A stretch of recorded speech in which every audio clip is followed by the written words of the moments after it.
Hello and welcome to another episode of Motorsport Speak, the motorsport podcast brought to you by Motorsport Week and Motorsport Monday. My name's Dan Lawrence, and as ever, I'm joined by our editor Taylor Powling to talk all things Formula One. We've just had the Hungarian Grand Prix, a triumphant McLaren 1-2 and Oscar Piastri's maiden Grand Prix victory. But was it as rosy as that sounds? Not quite. A muddled pit stop strategy for the final stint of the race and confusing, confuddled team orders painted a very strange picture for Piastri, Norris and McLaren. So we're going to speak all about that, but first, Taylor, how are you and did you enjoy the race? Hi Dan, I'm very well, thank you. I hope you are as well. Yeah, it was by Hungary standards, usually it can be a bit of a dull affair, difficult to overtake on, as we all know, the Hungaroring. But on this occasion, although the overtaking wasn't necessarily there, just the strategic element in the race, there was a variety of strategies in terms of when people pitted, made it interesting. And then, of course, as you said, we had the tension at McLaren, which ended with the rightful winner. It took McLaren a bit of a longer time to get there than they probably wanted. Yes, I think they really took the sting out of Piastri's maiden win. So for anybody who, I guess, didn't know, Piastri got the jump from second on the grid on his pole-sitting teammate at the start, and he was basically in control, wasn't he, for the whole race. And then we come to the final round of stops. McLaren still in control of proceedings. They've had the fastest car all weekend, but strangely they're concerned about getting undercut by the likes of Lewis Hamilton in the Mercedes and Max Verstappen in the Red Bull, even though they had quite a significant margin on those two drivers. So they pitted Norris, who was in second, first for the last stint. And then obviously Piastri pit 2 laps later, came out behind Norris at some distance. It was 3 seconds. And it was don't worry, Oscar, we're going to swap everybody back. They ask Norris to swap back. He sort of ignores it, keeps on going, extending the gap. And then, 2 laps to go, he finally gave Piastri the position back, even though he'd grown the gap to 6 seconds. Norris said he was always going to do it, and it was his plan to do it right at the end. Why, I don't know. Piastri was confident that Norris was going to give him the position, but you could hear from Piastri's radio at the end of the race after he crossed the line. It wasn't as jubilant as you'd expect of a first-time Grand Prix winner, which was a shame because he really deserved it, I think. And his talent just, I think, not even just in this race, his talent since he's come to the sports deserved a Grand Prix win sooner rather than later, and it's all got a bit strange. I think you'll agree with me. We've spoken about it already. McLaren didn't need to pit Norris first. They had the speed. They had the margin. I think they should have just gone Piastri first. Priority to the leader, as you do. Norris pit straight afterwards. And then bada bing, bada boom, off you go for a glorious 1-2. Fair racing, no team orders. But regardless, I think as well, Norris's decision to wait until the end I thought was peculiar, because it created all this tension. But similarly, if he'd just complied straight away, he would have had the rest of the race to attack Piastri and, organically. But strange one all round. How do you see it? Yeah, it was a strange one, but also when you kind of post-race heard the rationale from McLaren's side, it does, in some ways, you can understand it. Stella was basically saying that, yes, they were wary of the undercut, but not only that, although Norris came out or had a 5-second delta to Hamilton, so they were pretty safe, he was saying that they, wanted to avoid putting pressure on the pit crew, which, as we saw in Silverstone, the pit crew, I know Norris overshot his marks, but the pit crew had a 5-second stop then, or a 4.5-second stop, which did prove costly. So I think the rationale behind McLaren's decision was fine. It's just the fact that it created an uncomfortable situation because, as Norris said, he shouldn't have been in that position. It's unfair to put a driver in the lead of a race. And as Norris also pointed out, when you're in the lead, you do have that thought process of it's going to be hard to give it up. No matter whether you've earned it or not, it's going to be hard to give a lead up if you've been given it. And especially with the title picture as well, that's 7 points he's lost come the end of the season. If he loses it by 7 points, which at this stage still looks a long shot with how far Verstappen's ahead, but with how McLaren are progressing, that could easily, whittle down if Red Bull have more off weekends like they did in Hungary. And Norris could be ruined at 7 points. It just took the shine away from Piastri's maiden win, which was a shame because he deserved it. He controlled the race. It was a bit strange that he dropped off the pace right at the end. He said he didn't have the pace, but I think Stella actually put quite a good spin on it. He said the pace between the two drivers pretty much neck and neck, and what kind of defined who had the measure was the turbulence. Christian Horner touched on it as well. These cars are returning to 2021 levels of dirty air. So even if you're 3 seconds back, you're still getting that turbulence from the car ahead. It's affecting, your aero of the car, the tyres, and yeah. So I think Piastri's final stint, the way Norris pulled ahead, I don't think that was representative. I think that was, turbulence playing a part. But Piastri gained the right to have the lead at the start, and that's what made the difference in the end. Yeah, I think McLaren is still finding their feet, aren't they, as a leading team? And I think, like you say, with the pit stops and being worried about, having a slow pit stop, I think maybe McLaren just need to be a bit more confident, have a bit more conviction, and just go for it. You've got the car. It's just cautiousness, really, isn't it? Like they are being too overly cautious, and it's understandable because they're not used to that pressure at the front. But at some stage, you've got to let it go. And with the pace advantage they had this weekend, I know they've not had a 1-2 this season, but yeah, as you said, they need to be more. They need to have more conviction in their decisions and not create these complicated situations for themselves, because it was totally unnecessary. They had the fastest car. They had it covered. Yeah. And I guess they've got a Grand Prix coming this weekend in Belgium to figure it all out, and plenty more races. We've still got plenty more races this season for them to figure it out, and they clearly have one of the quickest cars in the field, so they should have plenty more opportunities. Talking of opportunities, Lewis Hamilton Mercedes seized one by getting his 200th Grand Prix podium, which is a crazy stat in of itself.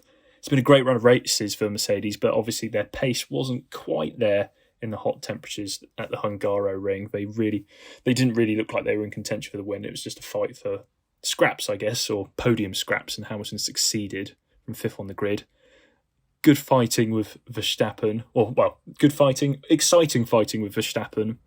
Verstappen ultimately getting a bit frustrated and colliding with Hamilton, which ended his podium hunt. But I think Hamilton could be pleased with his efforts in Hungary. It's obviously a popular hunting ground for him.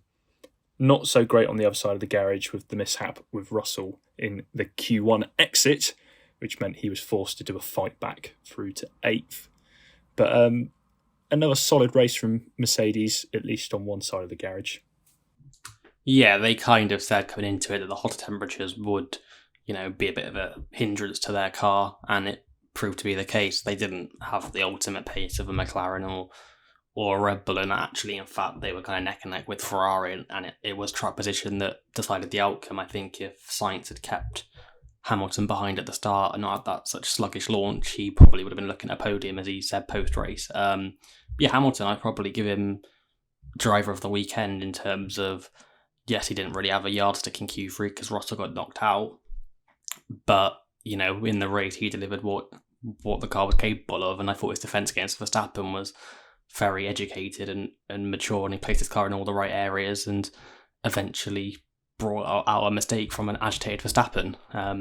That's 5 consecutive podiums now for Merc, and even on a bad weekend per se, based on their recent form, they've still brought home a top 3 result. And I think if Ferrari's struggles, they weren't as accentuated this weekend, but if those continue, then Merc can easily look at third in the constructors by the end of the season. 100%.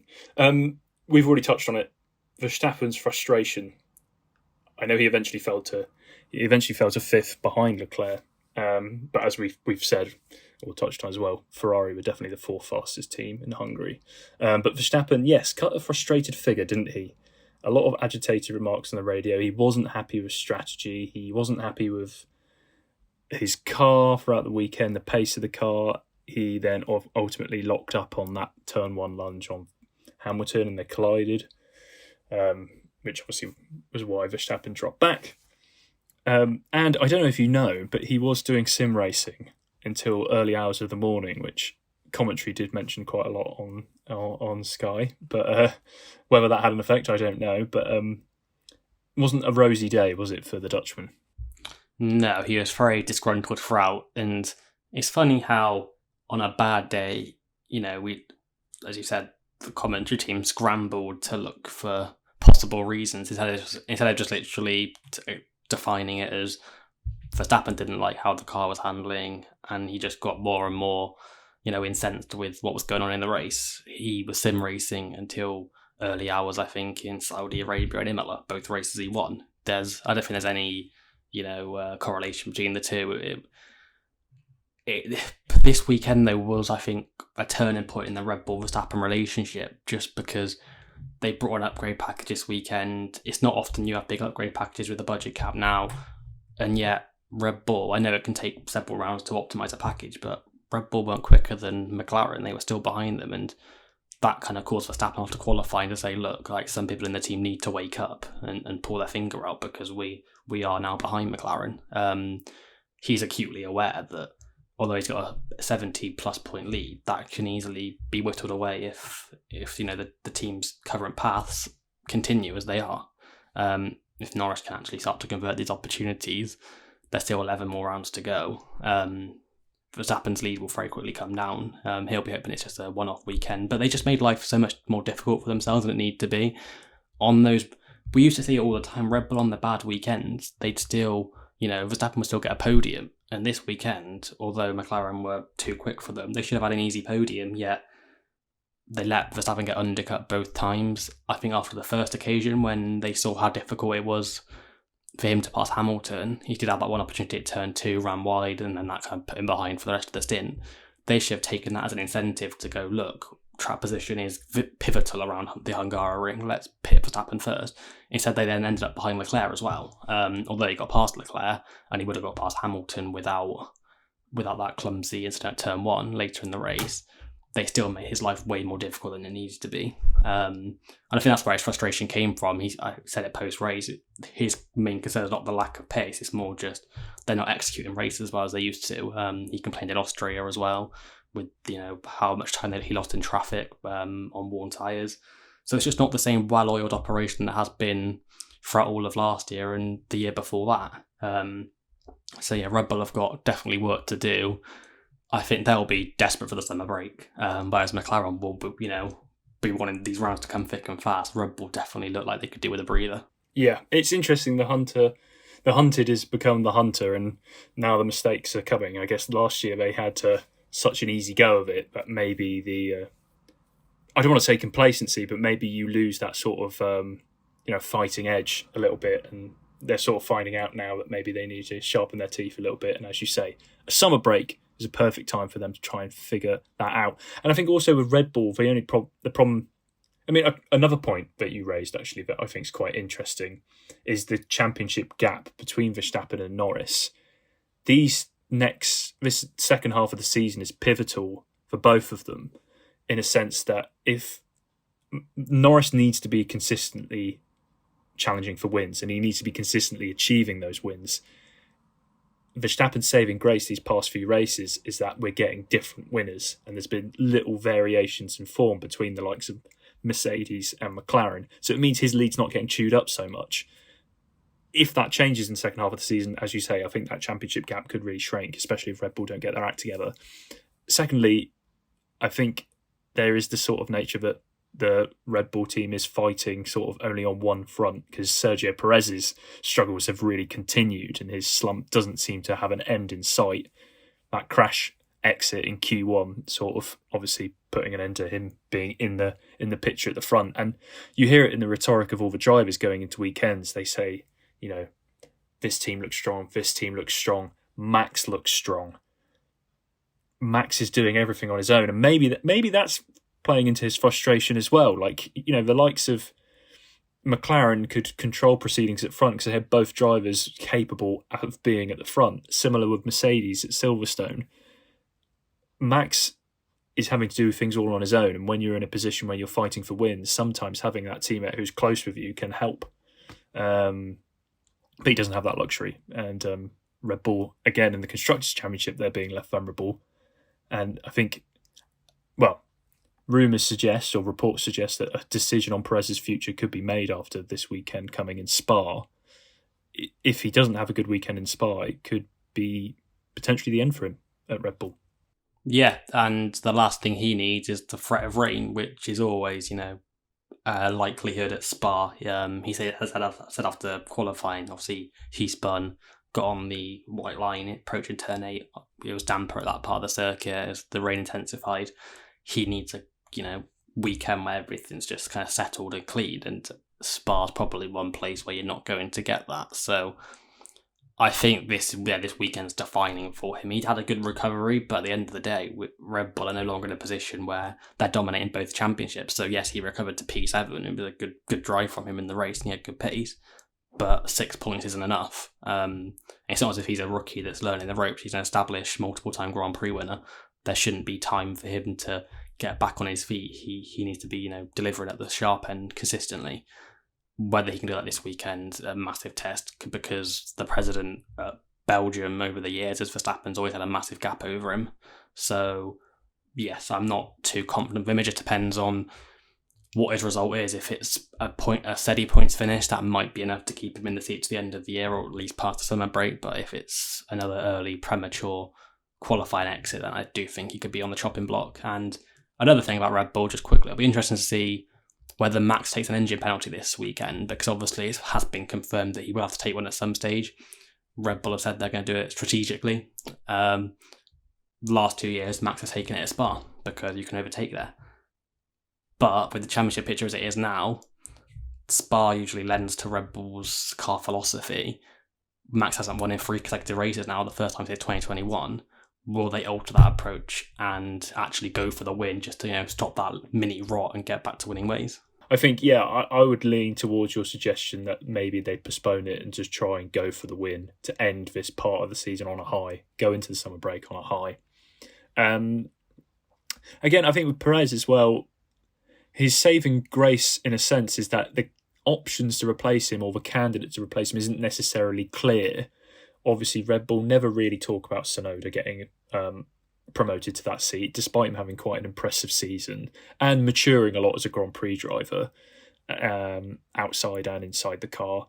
Ricciardo's form obviously fluctuates, although he has been steadily improving recently. And obviously Liam Lawson's still an unknown quantity in a sense that we only got that brief stand-in period in the season last year, and he obviously hasn't been thrown into the Red Bull environment in a way that the likes of Albon and Gasly unsuccessfully were before him. So that could save Perez. But all exciting storylines for us to mull over and see develop at Spa coming soon. Ferrari, let's talk about them. Again, we've already mentioned it, haven't we? They're slipping back, or not slipping back, but they're not seeming to be making any progress really compared to the top 3 teams. They have indeed, and it wasn't a stellar race for them in Hungary. Again, you say Red Bull really need the summer break. I think Ferrari desperately need the summer break to sort of reset, recalibrate. We looked at the start of the season, Sainz's win in Australia, Leclerc, not really start of the season, but his triumph in Monaco. And it's been since Monaco that they've really trailed off. But back then they really looked like they were in the mix, and it doesn't look like they're not really seriously considered to be in the mix for wins now, which is obviously a shame for them. But it's interesting. You introduce an upgrade like they did in Spain, and it doesn't work, and you have to basically rip it up. You're taking steps back. It's a long road ahead of them, I think, to get back to winning ways before the season's done. And to us personally, I struggle to see them winning a race on pure merit unless there's strange circumstances like safety cars or weather. Yeah, Singapore maybe could be a saving grace for them with how peculiar the layout is, and they tend to go well there. Whatever generation of car they have. But yeah, I have to agree with you. They've lost 2 to 3 months on development. I guess one saving grace is they brought that modified floor to counter the bouncing that they've had since the Barcelona upgrade package. It seemed to work, but still Hungaroring's not a representative circuit for that, with only 2 really high-speed corners. They are expecting Spa to really punish them, and I wouldn't be surprised if they probably will be 4th best anyway at most tracks now until the end of the year as it stands, but I think they'll be a clear 4th this weekend. The paddock talk kind of suggests that they will be running that modified floor, which is, I guess, good news. It means they're not reverting back to the pre-Barcelona spec like Silverstone, so that's obviously a step forward. The data is obviously telling them that the floor has worked as intended. But yeah, I think they're going to struggle with bouncing again, and that's also going to hamper the driver's confidence. Just on the driver's side, Sainz had a good qualifying. He kind of botched a podium, I think. Leclerc thinks Ferrari actually had a bit more pace than Mercedes. It was just track position was vital, as we mentioned earlier with Verstappen. So if Sainz would have kept that position at the start, he probably would have been on for a third place. But Leclerc put in a really good drive. Tends to be the case that whenever Leclerc has like a bit of an off weekend, he then kind of puts like a very under the radar race in, like he did here. Going through sort of driver reaction and the way strategy and races played out, RB and Aston Martin seemed to be they were the two teams poised to pick up the scraps of points that were left on offer. And indeed, Tsunoda picked up 9th, executing a really good one-stop strategy after his scary crash in qualifying, being vaulted into the air at turn 5. And then Lance Stroll, with the benefit of team orders and also kind of ignoring them at the end, got the final point. So both those drivers obviously executed good races. There was good strategy. But on the other side of each of those garages, there was disgruntled drivers. Both Alonso and Ricciardo were basically instructed to take early stops. Ricciardo was particularly incensed because he was essentially forced to cover the drivers starting on the softs, even though he started on the mediums, and he was just stuck for the rest of the race and didn't get the apology over the radio that he wanted. And I think he's particularly angered by the fact that he saw Tsunoda execute that really good one stop. Essentially, Ricciardo could have, there could have been a double points finish for RB on offer there. And then, similarly with Alonso, he was forced into the early stop, which he knew wasn't going to work, given that Aston Martin's not very good with tyre management, and he was forced to do 2 long stints to close his race. He was so sort of irritated by the strategy that he didn't even care that Stroll, who was let through to challenge Tsunoda towards the end of the race, didn't then swap positions back when he failed in that pursuit. Interesting. I mean, the Aston Martin picture, in a sense, is quite interesting because they've well and truly fallen back into a midfield fight with the likes of RB. It's tricky to see. I mean, I think they need the rules shake up in 2026. They need all their new bits and all their new bells and whistles. They need their new staff all to come in to rejuvenate that project that looked like it had a sort of big momentum behind it last year that's well and truly gone. But yes, unhappy campers and happy campers, both for RB and Aston. Yeah, I think you summed that all up quite well. I mean, Alonso will keep banging the rhetoric that, he's happy at Aston, it's the long game, but each weekend he just seems to be getting more and more agitated with their performance and also how they're executing races. He was particularly fuming after qualifying with how quick they threw the red flag for Tsunoda's crash. He didn't have a new set of tyres anyway, so it wouldn't have made a difference to his starting position, and then at the end of the day, he lost 1 point. I think he's going to lose sleep over it, as we've seen many times before. I mean, that famous radio where his last race before his sabbatical in Abu Dhabi, when he was told to go get the last point, he said he has so many points already, so he's not going to be losing sleep too much. RB, I felt for Daniel Ricciardo because he had a really good weekend and he came into it saying this is a pivotal 2 weekends in his career with a potential, because he could either be facing a promotion to Red Bull or being axed from the sport entirely, or at least from the Red Bull family again entirely. And he did what he needed to do in qualifying. He got through to Q3, topped Q1. He then out-qualified Tsunoda. And if he'd have run the same race as Tsunoda, they'd have got a double points finish. Instead, for some reason, having started him on the mediums, they then reacted to people who were on the softs, pitting on lap 6, which at the time you immediately knew was the wrong call because he was getting pit into traffic on a circuit where overtaking is hard. So they completely ruined his race, and he had every right to be angry. So he'll be hoping that they've actually took those lessons and don't make the same mistakes this weekend. Haas, Williams, Sauber and Alpine. Not a lot to write home about their exploits on track, obviously all finishing outside of the points and not really having the pace of the other midfield runners in RB and Aston Martin, but plenty going on off track for all of those teams. Obviously we've had the announcement that Kevin Magnussen's not going to be with Haas next season, and it looks, to all intents and purposes, that Esteban Ocon will be his replacement. And it's unclear whether Magnussen's F1 future, it looks like it's probably the end for him, given the fact that he, compared to other drivers, doesn't seem as concerned with not being on the grid next year. He's got other pursuits in life that will keep him happy. Obviously, Alpine continues to struggle on track and off track. We're hearing murmurings that they will be going down the route of having a Mercedes engine, maybe even as early as next year, but maybe pretty sure for 2026, meaning that the F1 engine operation at Viri is going to be no longer operational, which is a big move from them. And then Sauber, we've obviously had some very big news just before recording this podcast for Andreas Seidel and Oliver Hoffmann, who've both rumoured to be at loggerheads with one another and wanting to see the other one removed from the Audi F1 project. They're both gone. Both their wishes have been met by the German marque, and Mattia Bonotto, ex-Ferrari team principal, has now been brought in to lead that project, which is quite exciting. And then obviously with Williams, we're still awaiting the news on how they are going to approach the 2025 driver market. But lots of things going on with the smaller teams on the grid.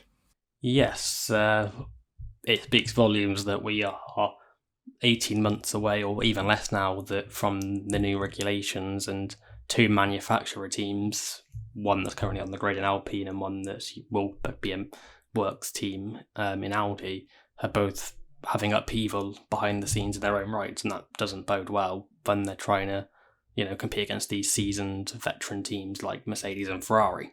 Whether Bonotto's the man to turn Sauber around remains to be seen.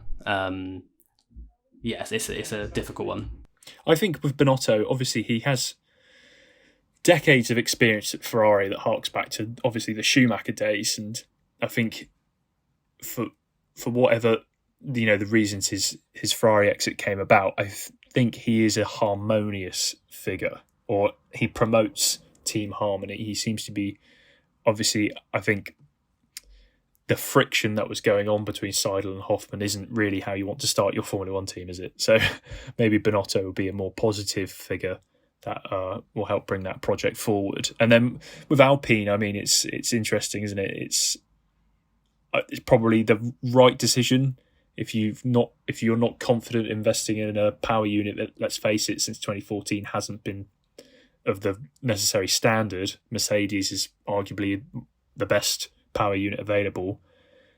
It is a good way to, I guess, get a boost in not only saving costs but hopefully slashing a bit of lap time. McLaren have proved as a Mercedes customer you can win races, so Alpine will probably look to get that off the mark. It's just, obviously, it's a strange one, Alpine powered by Mercedes.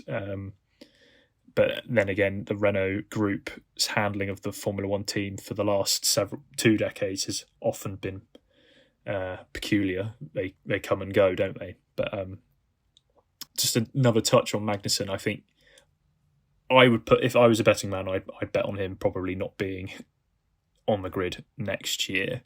Yeah, he said he wants to stay in F1. That's his primary kind of goal. But he's also accepted that if it doesn't happen, he's not going to lose sleep because he's already experienced it once before.